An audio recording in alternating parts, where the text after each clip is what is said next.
Namo Furobosa, Namo Furobosa, Namo Furobosa.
So, good evening, and welcome to today's celebration of the Liturgy of the Day.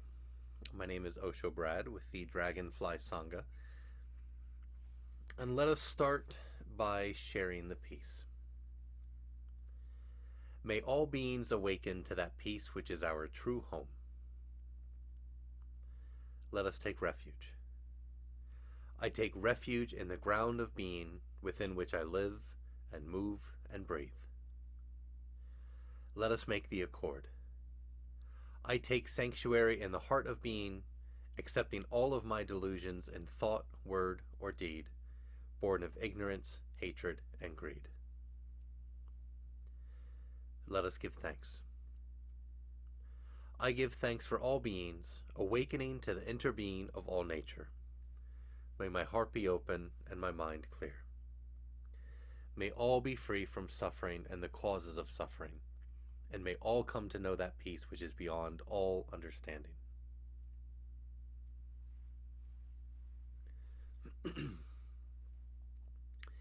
Since it is the practice of enlightenment, that practice has no beginning. And since it is enlightenment within the practice, that realization has no end.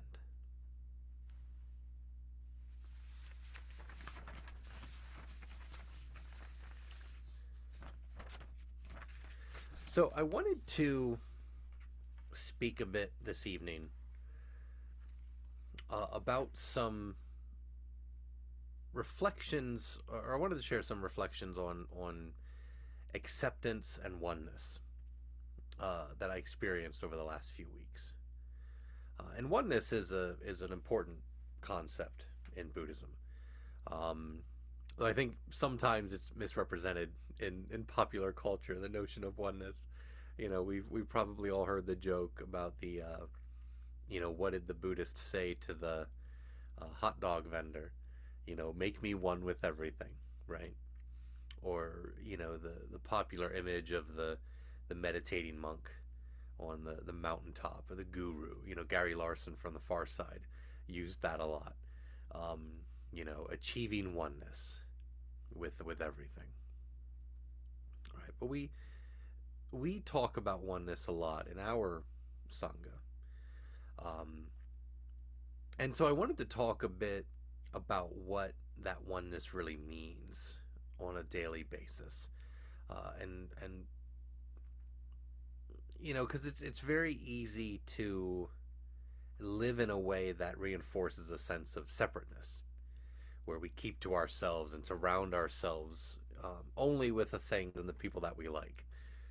Like, well, I'm being one, but I'm being one with with some of it, right? Instead of one with the whole thing, the whole kit and caboodle. And so I wanted to discuss that briefly this evening. Like I said, through two realizations that I had recently. Um, the first one, I was chatting with one of my coworkers the other week, and we're both musicians, and we were talking about music that we like.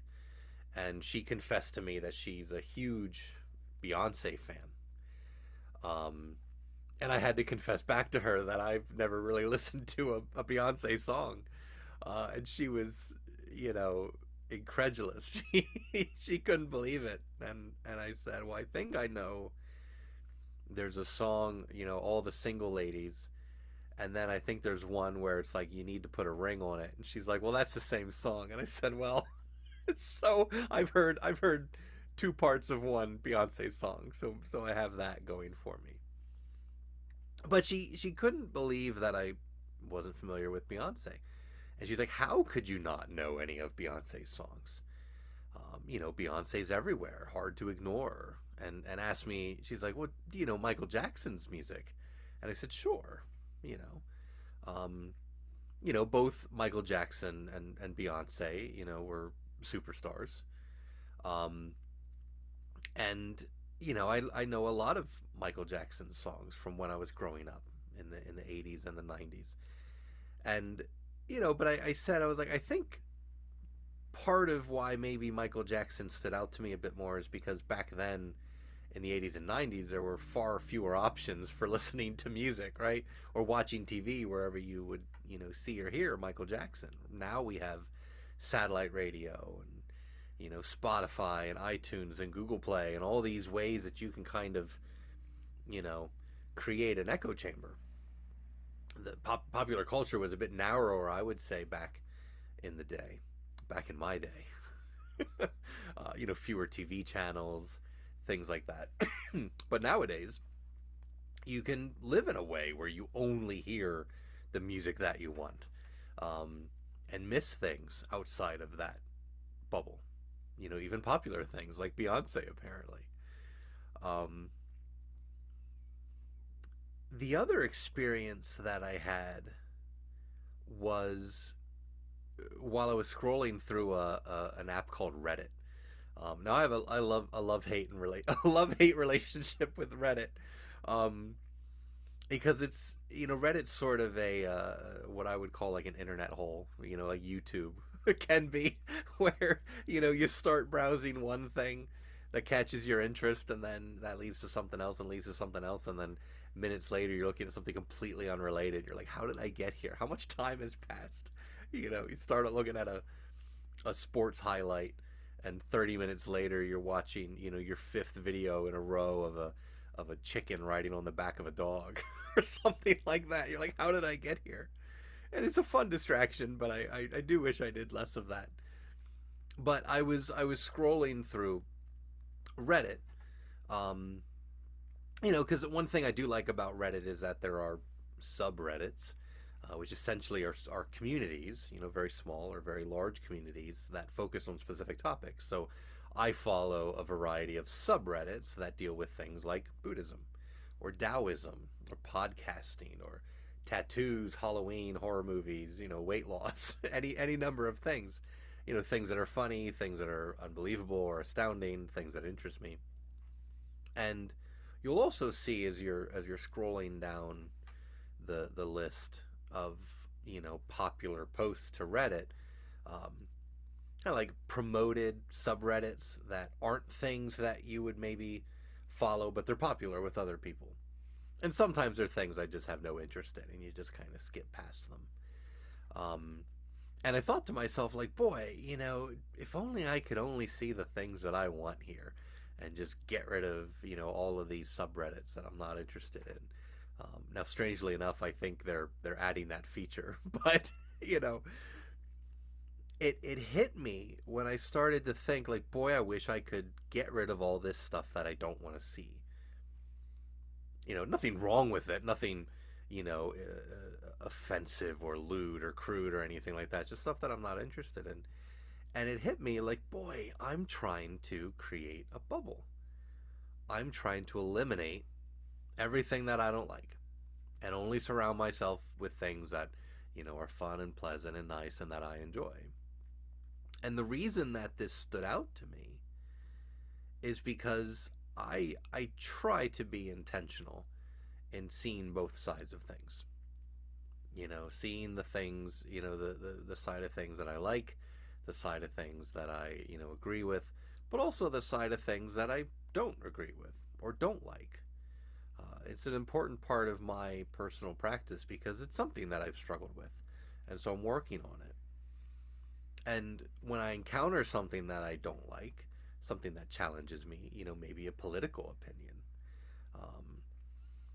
I try to see things from the perspective of someone who agrees with that opinion that maybe runs contrary to something that I believe, to widen my bubble and understand that there are people who believe different things, and they believe those things for a reason, and it's not just frivolity or the desire to be contrary to what I may think is a normal thing given how I grew up, right? Recognizing those biases. But I want to widen my bubble. I don't want to, keep everyone out. I want to let more people in and not be tempted to kind of keep folks at arm's length.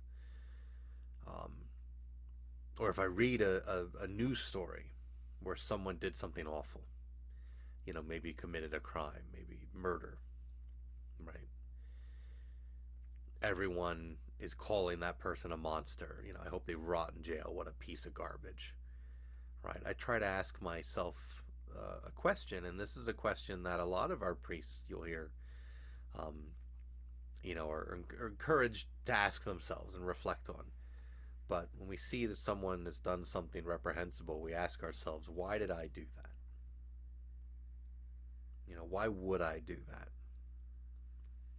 Because by doing that, we put ourselves in the shoes of the person who committed that crime, right? We don't put them out there. We invite that into ourselves and practice empathy and compassion. Even if we don't agree with what the person did, especially if we don't agree with what the person did, and that can be useful in our practice because it's more useful than insisting that we only surround ourselves with people who are like us, right? Because this challenges us and it opens us up a bit more. It allows us to accept everything that we experience. And accept doesn't mean condone. I can accept if I'm, face to face with someone who's done something awful. I can accept that person. That doesn't mean I condone what they did. But it means that I understand that if I was in their situation, and not just their immediate situation where maybe they committed a crime, but if I was born to their parents,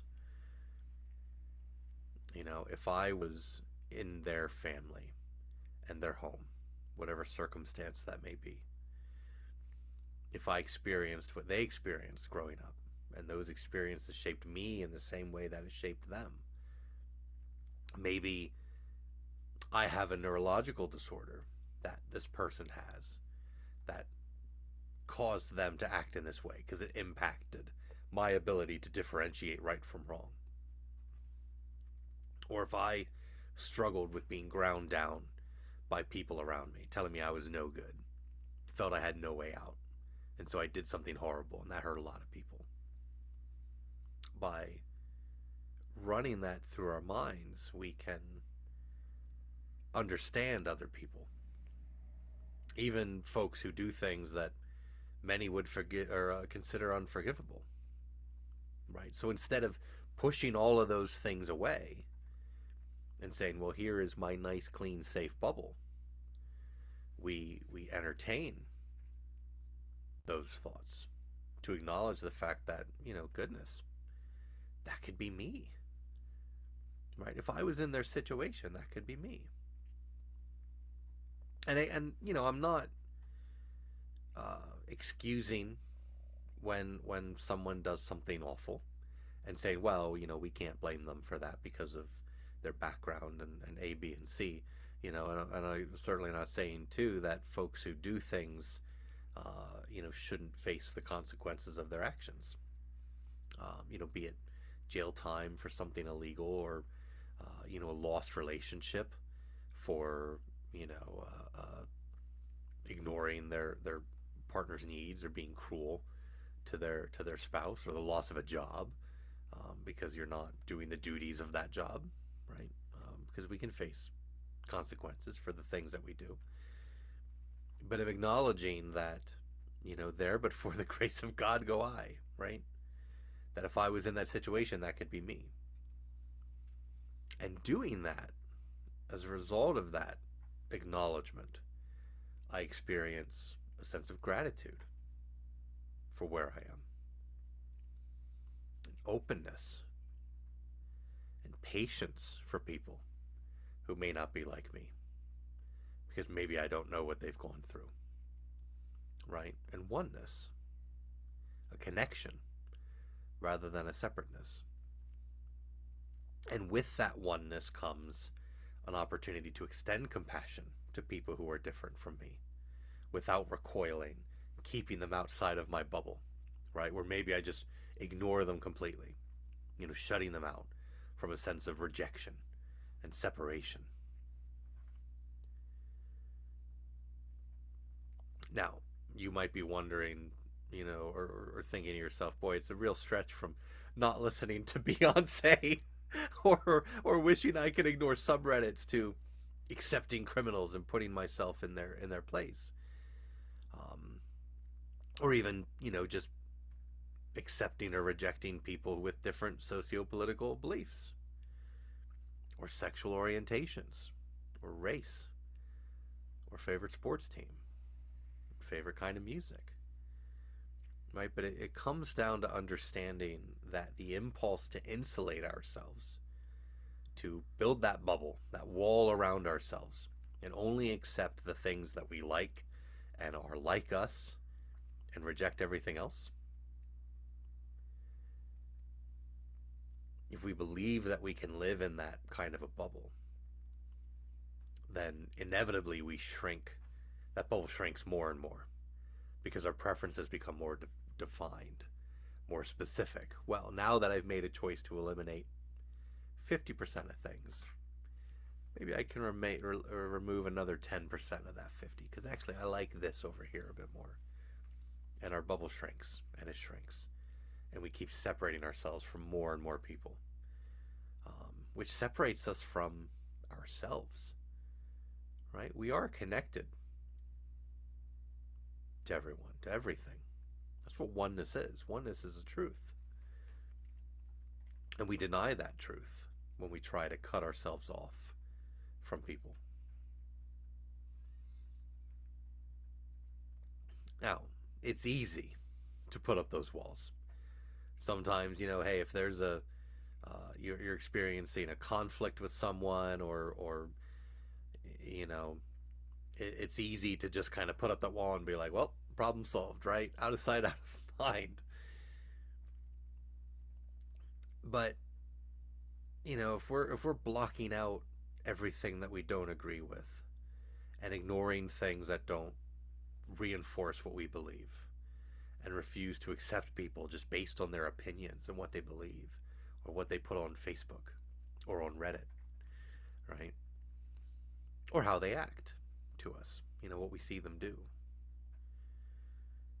It's easy to build those walls. And quite frankly, speaking of social media, all the algorithms there make it very easy to just like, oh, you liked this, you might also like this. So sometimes, the technology helps to reinforce those walls a little bit too. Be it intentionally or unintentionally. Those walls cut us off from people. We become more insular.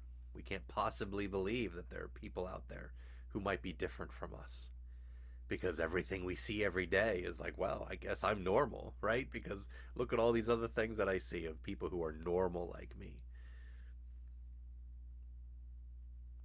But those walls cut us off from people. They cut us off from ourselves. They cut us off from accepting, and they cut us off from a sense of oneness. Right? So our practice leads us to tear down those walls from a perspective of oneness, and to accept those who might have been rejected by everyone else. Right? Maybe they can't accept themselves. Because if we're going to make a difference in the world, we're going to relieve the suffering of others and ourselves, we want to make the world a happier place, it's not going to be from emphasizing our separateness and building bubbles to keep everyone out. It's going to be by embracing our togetherness and pursuing oneness.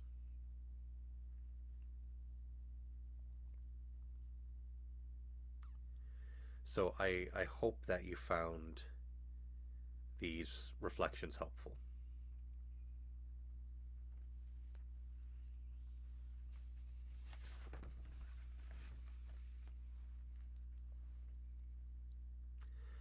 The moment we receive true and trusting, solid and clear like a diamond, infinite light and life embrace and protect us, liberating us completely.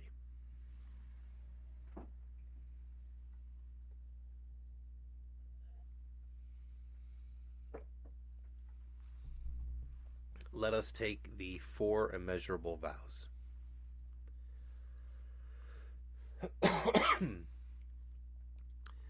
Sentient beings are numberless.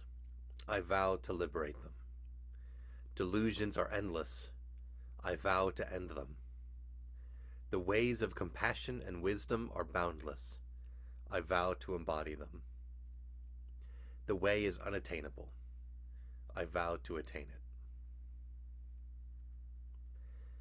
Let us take the precepts for the community of the vow. I allow my true self to manifest in all aspects of life.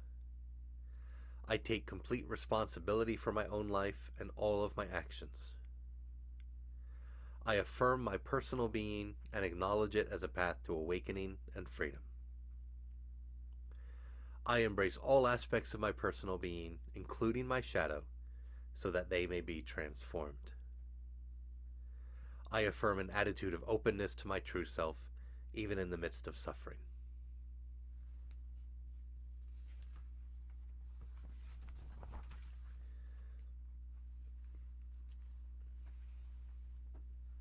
So I would like to take some time for us to chant the Nembutsu, and give you an opportunity to light incense at your centering space or your personal altar. We'll chant the Nembutsu 3 times. Between each time, I will knock the Mokugyo, my wooden fish bell, striking it 3 times before the last time. After we finish, I'll ring a bell and we'll spend some time in silent reflection, after which we'll close.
to acknowledge the connection of our practice to the practice of those who have come before, of those who are practicing with us now, and those who will practice in the future. Let us recite the Bodhisattva's Gatha. We dedicate this practice to the welfare of all beings throughout space and time. May it always be so. So, as always, I hope that you found this liturgy and this Dharma talk beneficial. If you would like to learn more about us and our practice, I would encourage you to visit us online at dragonflysangha.com. It's a Dragonfly and then Sangha, SANGHA.com, or AskSenseiTony.com. We also have a meditation group that meets on Monday evenings in Camp Hill, Pennsylvania. If you are in central Pennsylvania, you would want to check us out in person. Those are run by my fellow Osho, Michael Travisano, and I would encourage you to check those out. But happy to have you with us this evening for the celebration of the liturgy, and I hope you all have a wonderful week. Thank you.